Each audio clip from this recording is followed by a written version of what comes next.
Hi, in this week's China Book Club, we're going to talk about Wild Swans by Jung Chang, subtitled Three Daughters of China. And it is about the author, her own autobiography.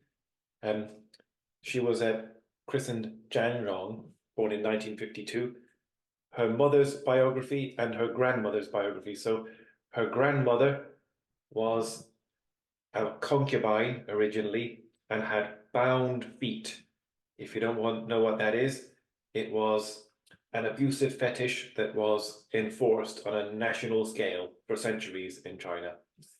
And the author's mother came of age in the 1930s and 40s, so she fought against the Japanese and she fought to build the new China after it became communist in 1949. So these people really thought they were reforming their country and gradually became completely disillusioned with the Maoist movement and particularly with Chairman Mao himself.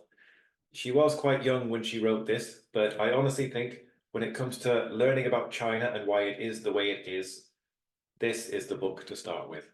Wild Swans. And at the time, so little was known about what China was like in the 1960s and 70s. I'm just going to share two quotes from near the end of the book and let me know what you think of them. For years, the things to which I was naturally inclined had been condemned as evils of the West. Pretty clothes, flowers, books, entertainment, politeness, gentleness, spontaneity, mercy, kindness, liberty, aversion to cruelty and violence, love instead of class hatred, respect for human lives, the desire to be left alone, professional competence. As I sometimes wonder to myself, how could anyone not desire the West? This book was published in 1991, so the West may have ceased to meet those ideals since then. And of course, China has come on an absolute light year in many respects. And I think what she means by professional competence is when she was a teenager, really, with no medical training, she was required to be a barefoot doctor because the Cultural Revolution was about turning the entire society on its head. So replacing professionals with peasants.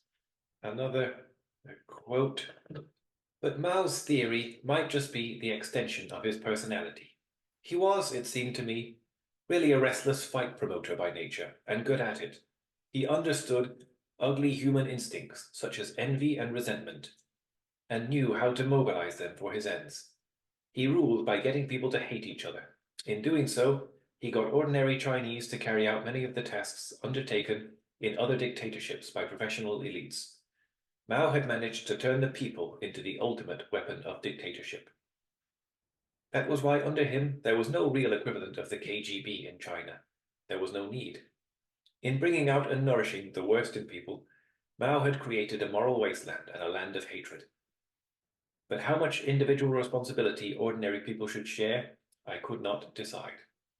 So I think what she's talking about is that things like the Cultural Revolution and the Great Leap Forward weren't just carried out by the government, like the atrocities of, say, Nazi Germany or Stalinist Russia, but also by the general public. Let me know in the comments if you've read this book and what you thought of it, or if you read this book as a result of seeing this video, give it a go and let me know what you think in the comments. Thanks.